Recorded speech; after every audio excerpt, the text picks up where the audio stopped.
नमस्कार दोस्तों। आशा करते हैं आपकी तैयारी बहुत अच्छे से चल रही होगी और इसी में थोड़ा सा और सहयोग करने के लिए दोस्तों मैंने 20 सितंबर 2015 का मैथ का प्रीवियस ईयर क्वेश्चन आपके सामने लेकर आया हूं। तो ध्यान से देखिए दोस्तों, लकड़ी के बक्से में 10,290 पुस्तकों को पैक करना है। यदि एक बक्से में 98 पुस्तकें पैक हो सकती हैं, एक बक्से का मूल्य 518 है, तो पुस्तकों को पैक करने में बक्से का कुल मूल्य पूछ रहा है। दोस्तों ध्यान से देखिए, कुल पुस्तक है 10,290, एक बक्से में 98 पुस्तक आती हैं दोस्तों, और एक बक्से को पैक करने का रुपया है 518। तो हमसे कुल मूल्य पूछ रहा है, अर्थात हम बक्सा निकाल लें। तो एक बक्से में 98 आती थी, तो कुल पुस्तकें हैं 10,290। तो दोस्तों 10,290 को सबसे पहले हम लोग भाग दे देंगे कितने से, 98 से, तो हमें पता चल जाएगा कितने बक्सों की जरूरत पड़ेगी। तो 98 को अगर हम एक बार टेबल पढ़ेंगे तो ये कितना आएगा, 98 आएगा, और यहाँ से हमको 4 प्राप्त होगा, क्योंकि 4 जोड़ देंगे तो ये आ जाएगा। 9 उतारेंगे दोस्तों, और अभी भी देखिए 98 से भाग नहीं जाएगा इसमें, तो अगली गिनती उतारने के लिए हमको 0 बढ़ाना पड़ता है, और तब हम अगली गिनती उतारते हैं, और ये हो गया 490। और इसको हम लोग अगर 5 बार टेबल पढ़ें दोस्तों, तो 490 यहाँ पे पूरी तरीके से क्या होगा, कट जाएगा दोस्तों। उसके बाद 105 बक्से हुए दोस्तों, और 105 बक्से हुए, और एक बक्से का कितना हो रहा था, 518। तो 518 से जब इनको हम गुणा करेंगे दोस्तों, तो हमें जो है आंसर प्राप्त हो जाएगा, और इसको गुणा करने के बाद आंसर आएगा।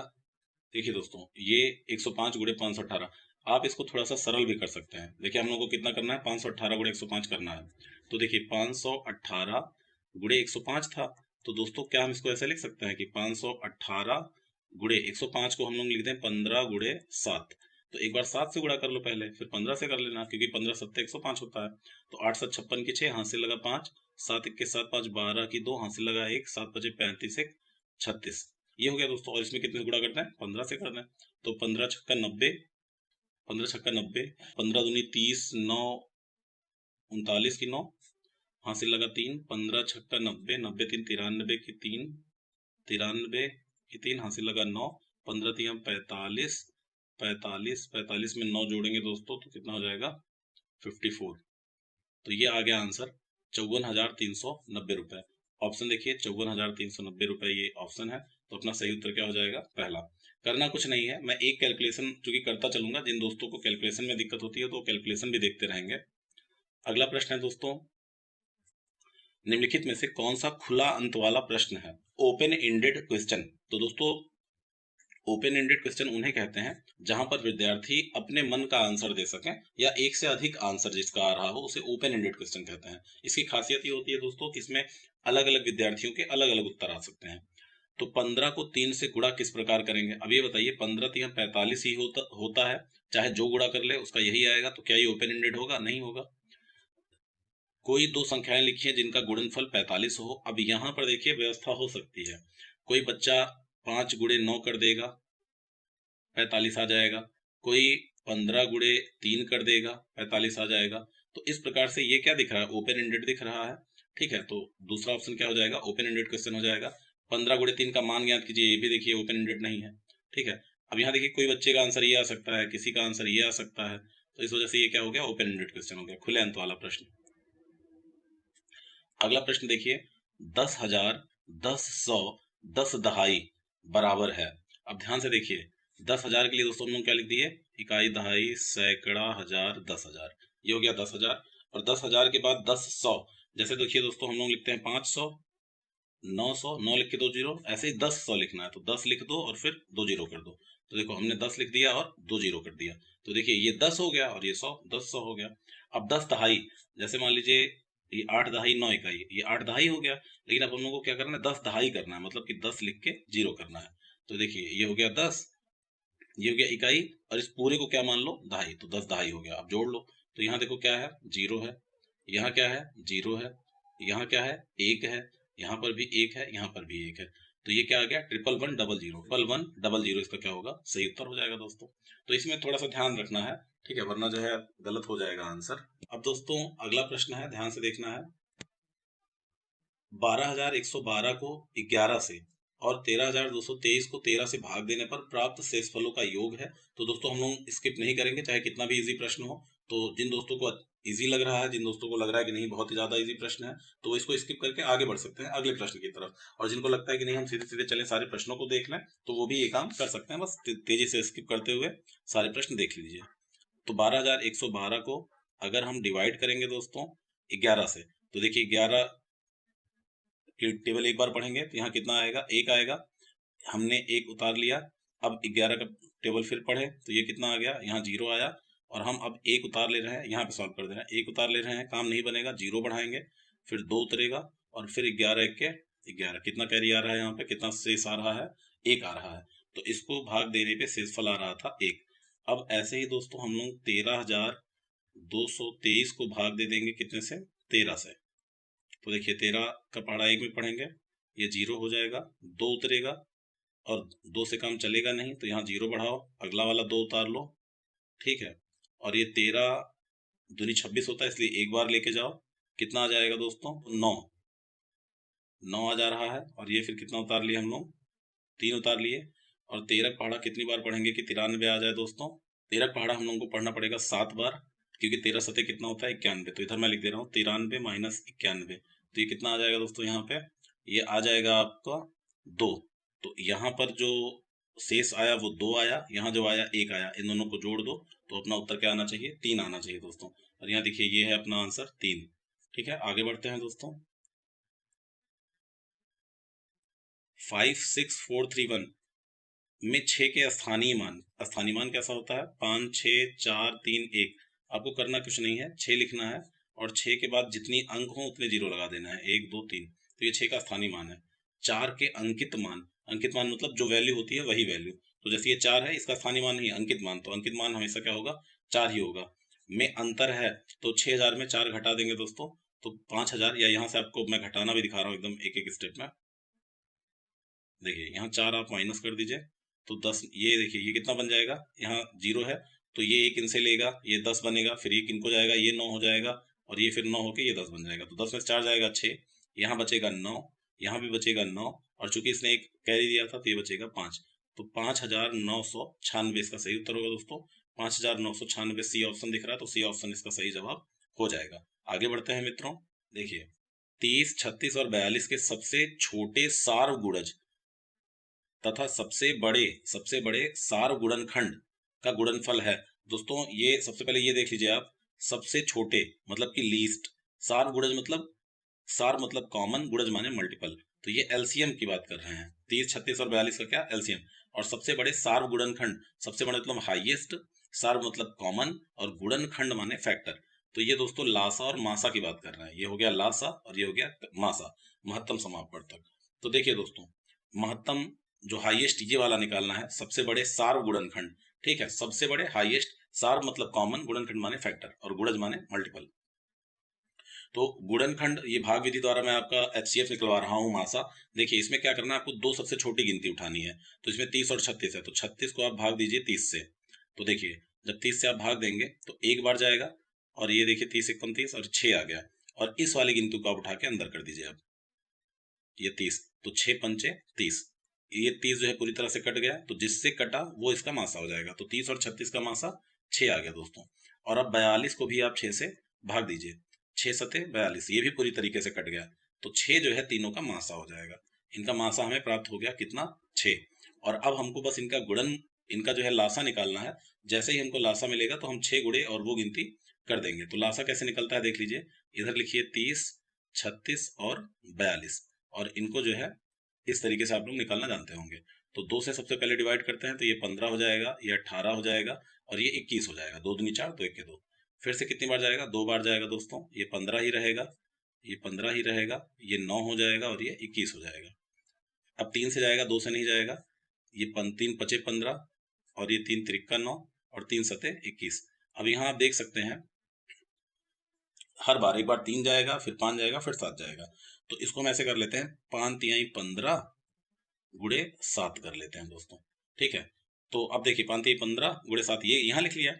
और देखिए ये 2 दूनी 4, इसको ऐसे लिखेंगे ना, 2 गुणे 2 गुणे 3 गुणे एक तीन ये वाला, फिर एक तीन ये, गुड़े 3 गुड़े 5 गुड़े 7। लेकिन अभी क्या है कि इतना सिस्टमेटिक लिखने का तो अंक मिलेगा नहीं हम लोग को, तो हम लोग को डायरेक्ट तेजी से सॉल्व करना है, तो हम उस तरीके पे चल रहे हैं दोस्तों, कैलकुलेशन भी थोड़ा स्पीड से हो जाए, तो इसको ध्यान देते रहिएगा आप लोग।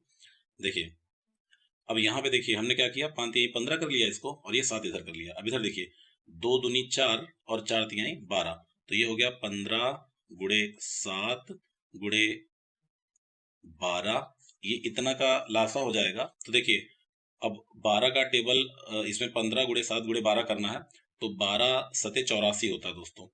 12 सते कितना होता है 84, और 84 में गुणा कितने से करना है 15 से करना है।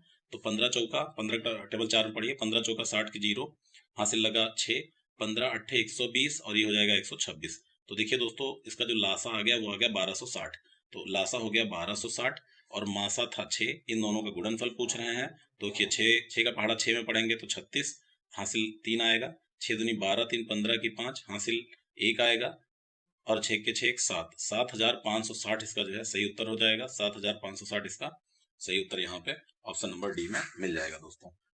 ठीक है दोस्तों, इस प्रश्न को देखिए, 84 के सभी धनात्मक गुणनखंडों का योग, जो धनात्मक गुणनखंड हो, गुणनखंड में आपको बस ये ध्यान रखना है जिन गिनतियों से 84 कट रहा हो, जो 7 के गुणज हो। लेकिन अब ये आगे क्या कह दिया कि ऐसे गिनती लिखिए जो 7 के पहाड़ा में आते हों। ठीक है, तो आप देखिए 84 हम लिख रहे हैं, और क्या अब 7 के पहाड़ में देखेंगे, ये नहीं लिखेंगे 1 2 3 से कट रहा है कि नहीं, डायरेक्ट 7 के पहाड़ में जो आता है, तो 7 का पहाड़ा एक में पढ़ेंगे 7 आएगा।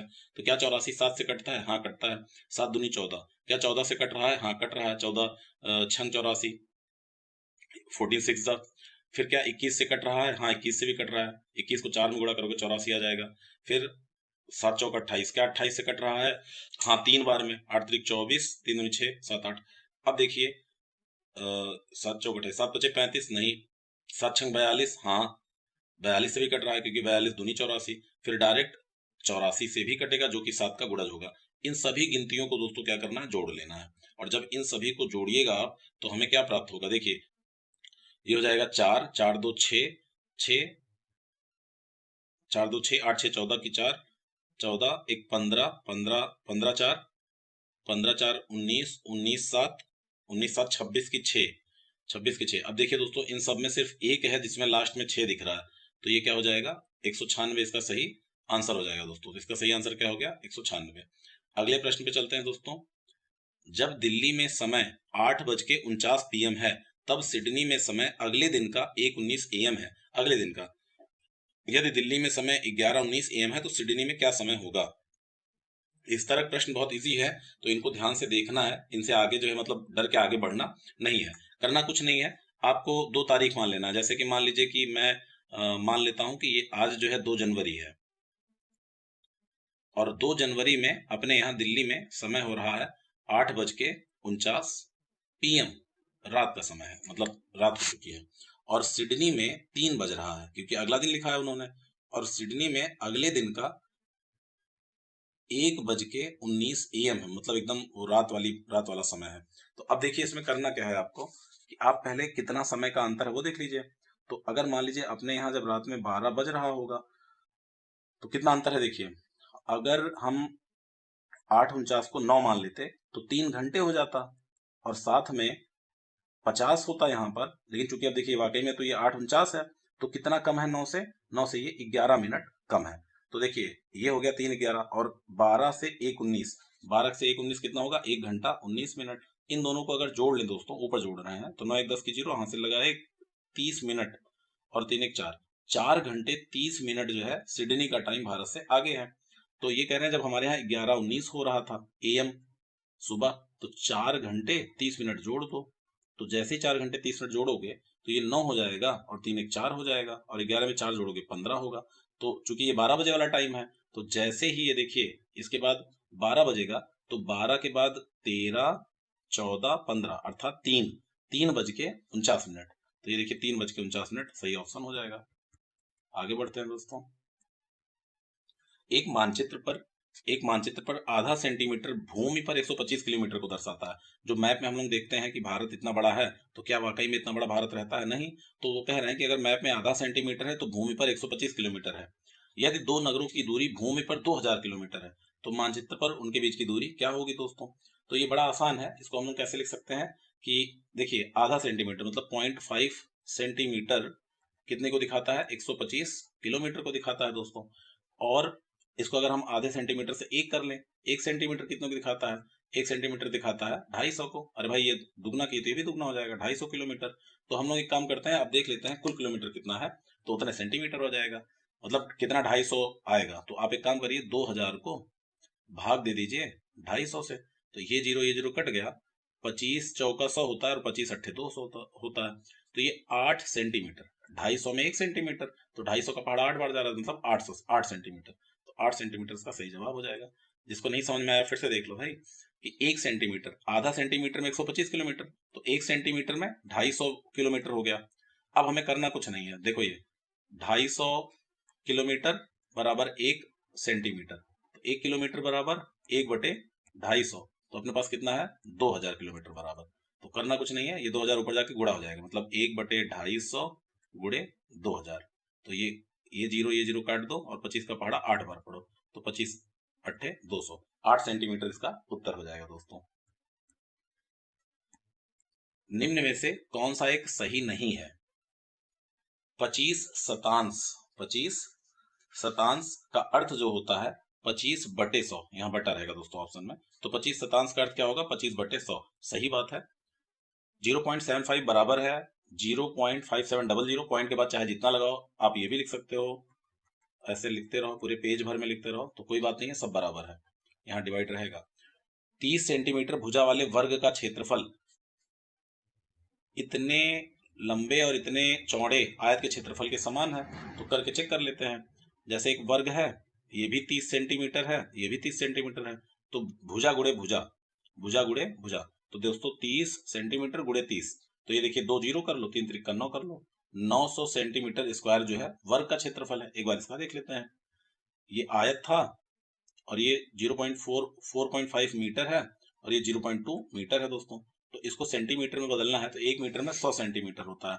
तो 45 के आगे 2 जीरो लगा दो और एक अंक पे देखिए दशमलव, तो यहाँ दशमलव लगा दो, तो 450 सेंटीमीटर। ऐसे ही दोस्तों चौड़ाई इनकी 0.2 है, तो इसको 200 सेंटीमीटर लिखो और एक अंक पे दशमलव लगा दो दोस्तों। तो देखिए ये 2 जीरो जो है दशमलव के इधर है, तो इनको गुणा करिए, 2 जीरो लिख लीजिए और 45 दूनी 90, तो ये 9000 सेंटीमीटर स्क्वायर हो रहा है। मतलब ये स्टेटमेंट क्या है, गलत है। ठीक है, ये स्टेटमेंट गलत है। और कौन एक सही नहीं है, सही नहीं माने गलत, जैसे सही नहीं दिखे ऑप्शन में तुरंत आप समझ लीजिए गलत, तो यही गलत ऑप्शन था, मिल गया। और देखिए 2009 मिलीलीटर बराबर 2 लीटर 9 मिलीलीटर, सही बात है। 2009 को आप ऐसे लिख लीजिए, 2000 प्लस 9, तो 2000 मिलीलीटर के स्थान पे 2 लीटर लिख लीजिए और 9 मिलीलीटर रहने दीजिए, तो ये भी सही है। किसी विद्यालय में 660 विद्यार्थी हैं, इन विद्यार्थियों का 2/3 लड़के हैं, तो लड़के देख लीजिए, 660 जो है विद्यार्थी हैं और कितने हैं, 2/3 लड़के हैं, 2/3 कर लीजिए। तो देखिए 3 दूनी 6, 3 दूनी 6, 220 गुणे 2, तो 440, तो भाई साहब वहां क्या है, लड़के हैं। लड़कों की संख्या की 3/4, तो जो 440 हम लोग निकाले हैं इसका 3/4 मतलब 3/4, और लड़कियों की संख्या का 1/4 और लड़कियों की संख्या, तो कुछ लोग सोच रहे होंगे भाई लड़कियों की संख्या कैसे निकालेंगे, तो भाई 440 अगर लड़के हो गए तो 220 लड़कियां बचेंगी ना, क्योंकि कुल तो 660 ही थे। तो अब देखिए लड़कियों की संख्या का 1/4, तो लड़कियों की संख्या का 1/4 कर दो, 1/4 कर दो। खिलाड़ी हैं तो कुल खिलाड़ियों की, तो देखो भैया ये लड़के वाले खिलाड़ी हो गए, ये लड़कियों वाले खिलाड़ी हो गए, तो देखिए ये तो भाई सीधे सीधे 44 11 हो जाएगा, एक जीरो बचेगा। 330 तो लड़के खिलाड़ी हैं, लड़कियां देखो 4 पंचे 20, 2 फिर 4 पंचे 20, 55, और अब जोड़ दीजिए इसमें 55, तो 5 आएगा और 5 3 8 आएगा, 385 कुल खिलाड़ी हो जाएंगे दोस्तों, 385 कुल खिलाड़ी हो जाएंगे। आगे बढ़ते हैं दोस्तों। रेनू रेनू अपने 9 मीटर लंबे 7 मीटर चौड़े कमरे के फर्श पर टाइल लगाना चाहती है। टाइलें के निम्न साइजों में से वह कौन सी खरीदे जिससे कि फर्श पर टाइलें काटना ना पड़े और बिना काटे ही जो है लग जाए, ये जो है रेनू जो है चाह रही है। इसको अब आप लोग बिल्कुल पारंपरिक ढंग से लगाएंगे तो लंबा जाएगा, तो इसको आप ट्रिक से लगाइए। आप देखिए आंसर इसमें सेंटीमीटर में दिया गया है, इसमें आंसर क्या है, सेंटीमीटर में दिया गया है, तो आप लोग एक काम करिए, आप 9 मीटर में के स्थान पे 900 सेंटीमीटर लिख सकते हैं, गुणे 7 मीटर के स्थान पे 700 सेंटीमीटर लिख सकते हैं, तो ये हो गई लंबाई चौड़ाई, तो ये कमरे का क्षेत्रफल होगा। इन टाइलों के क्षेत्रफल में जिनसे कट जाए, तो देखिए 35 से 70 कट जाएगा और 45 से 90 कट जाएगा। बाकी और कहीं देखिए 35 से, जैसे ये 900 था और ये 700 था, बाकी अगर इस 35 से मान लीजिए 700 कटेगा, पर इस 35 से 90 तो पूरा कटेगा नहीं, दशमलव आ जाएगा, रिमेनिंग रह जाएगा। ऐसे केस यहाँ पे भी है, तो इसका सही जवाब यही हो जाएगा दोस्तों। तुरंत देख के आप आंसर लगा सकते हैं। समझ में आई बात? देखिए 900 लंबाई हो गई सेंटीमीटर में, 700 चौड़ाई हो गई। अगर आप 35 सेंटीमीटर से भाग देंगे तो 35 दूनी 70, 20 आएगा। ऐसे ही 45 से देंगे तो 45 दूनी 90, यहाँ भी 20 आएगा। मतलब कुल 400 टाइल्स में काम बन जाएगा और आपको कोई काटने की जरूरत नहीं पड़ेगी। तो जिससे इन चारों गिनतियों में जिससे पूरी तरह से कट रहा है वो यही है, और इस वजह से अपना आंसर यही हो जाएगा। अगला प्रश्न देखिए, 6 घंटों में सेकंडों की संख्या निम्नलिखित में से किसकी मिनटों की संख्या के बराबर है? तो दोस्तों 6 घंटों में सेकंडों की संख्या, तो 6 घंटे, 1 घंटे में 60 मिनट, 1 मिनट में 60 सेकंड, ये हो गया बराबर। कितने मिनटों के बराबर होगा? तो देखिए दोस्तों, हम लोग अभी 2-3 तरीका है। एक तो है डायरेक्ट आप इन दिनों में डायरेक्ट गुणा करके एक एक ऑप्शन देखते हुए चलिए। दूसरा है हम मान लेते हैं यक्स दिन। यक्स दिन, देखो दिन में आ रहा है, एक दिन में कितना है 24 घंटे, ठीक है। एक घंटे में एक दिन में 24 घंटे, 1 घंटे में 60 मिनट, ये हो गया। अब जैसे ही हम यक्स इधर करेंगे दोस्तों, तो ये लोग इधर गुणा है, इधर आएगा क्या हो जाएगा, भाग हो जाएगा। 6 गुणे 60 गुणे 60 डिवाइडेड बाई, थोड़ा साफ करना पड़ेगा, डिवाइडेड बाई 24 इंटू 60। तो देखिए ये 60 कट जाएगा दोस्तों, और ये है 24, ये 24 लिखा है, 24 है, और 6 का पहाड़ा 4 बार पढ़िए, ये 24 आ जाएगा। 6 चौक 24 और 4 और ये 60, 4 का पहाड़ा एक बार पढ़िए, 2 आया, 4 पंचे 20, 15, और ये हमने क्या माना था, दिन माना था, तो ये देखिए 15 दिन इसका सही जवाब हो जाएगा। किसी आयत की लंबाई 80 सेंटीमीटर परिमाप वाले एक वर्ग की भुजा की दोगुनी है। तो एक वर्ग यहाँ पे है जिसका परिमाप है 80, तो मतलब उसकी हर भुजा 20 रही होगी, क्योंकि वर्ग का भुजा क्या होता है, बराबर होता है। तो ये 20 20 20 चारों हो जाएगा। तो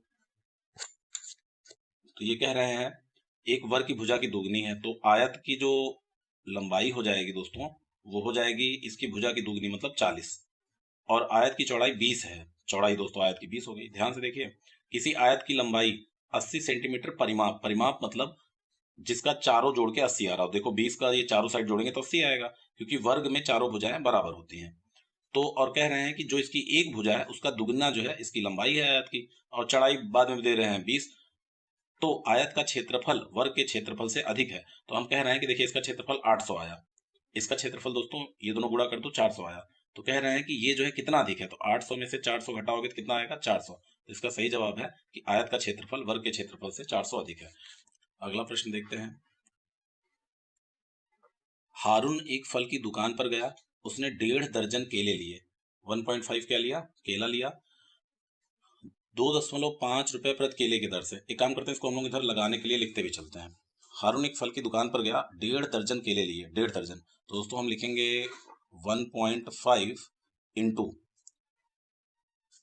2.5 रुपए प्रति केले की दर से 1.5 दर्जन, ठीक है। और एक केले का रेट था 2.5 और कुल केले कितने थे, 12, ठीक है। उसने 1.5 दर्जन खरीदे, ये 1.5 दर्जन, एक दर्जन में कितना केला होता है, 12, एक केले का मूल्य कितना है, 2.5 रुपए। इस हिसाब से दोस्तों इतना करने पर हमें 45 रुपए प्राप्त हो जाएगा। 3.5 किलो सेब 57.60 रुपए की दर से, तो 3.5 इंटू 57.60, इसको आप रो के कैलकुलेट करिएगा दोस्तों। यहाँ आपको प्राप्त हो जाएगा 201.6 रुपए में, ठीक है। उसके बाद 1.5 किलो आम 75.40 प्रति किलो की दर से, तो ये हो जाएगा 1.5 इंटू 75.40। तो ये जब हम लोग गुणा करेंगे आम का मूल्य, तो ये हमें प्राप्त होगा 113.10। उसके बाद दोस्तों अगला है 750 ग्राम, तो इस ग्राम को किलो में बदलना है, तो 1000 से भाग दे दो, तो ये हो जाएगा 0.75 किलो। 120 रुपए प्रति किलो, 120 से गुणा कर दो, 90 रुपए। कितना प्राप्त होगा दोस्तों, 90 रुपए। अब इन सब को कह रहे हैं कि यदि उसने 500 रुपए की नोट फल विक्रेता को दिया है तो उसे कितना रुपए वापस मिलेगा। इन सबको जोड़कर 500 में से घटा दो, तो इन्हें जब हम लोग जोड़ेंगे दोस्तों तो ये आएगा 449.70। तो 449.70, तो 500 में से 449.70 घटाना है। तो इधर देखो 500 के आगे दशमलव लगा 0 0 कर सकते हैं, इधर आएगा 30, और यहाँ देखिए 9 हो चुका है क्योंकि इसने हासिल दिया था, 9 में से 9 गया 0, यहाँ 9 ये हो चुका है 9 में से 4 जाएगा 5, और ये 4 में से 4 जाएगा 0, मतलब 50 रुपए 30 पैसे। और 50 रुपए 30 पैसे कहाँ देखने को मिल रहा है? Option number C. कोई दिक्कत नहीं है दोस्तों, ये बहुत सरल प्रश्न है। बस आप जो कह रहा है उसको एक रफ साइड में लिखते चलिए, आपको आंसर प्राप्त हो जाएगा। ठीक है दोस्तों, इस लेक्चर में जो है इतना ही था। All the best for upcoming exam, अच्छे से एग्जाम दीजिए। मैं 2015 से लेके 2022 तक के सभी पेपर मैथ के करवा दूंगा। आप जो है उनको फॉलो करिए, देखते रहिए। और जिन दोस्तों को इजी लगता है वो इस क्वेश्चन देखना चाहते हैं, तो मैं फिर से बता दूं, आप स्पीड बढ़ा दीजिए, 1.5 या 2x पे देखिए। पर मैं तो कैलकुलेशन के साथ बताऊंगा, जिससे मैं सभी मित्रों को हमारे जो है मैथ काफी आसानी से आ जाए। ठीक है दोस्तों, थैंक यू वेरी मच।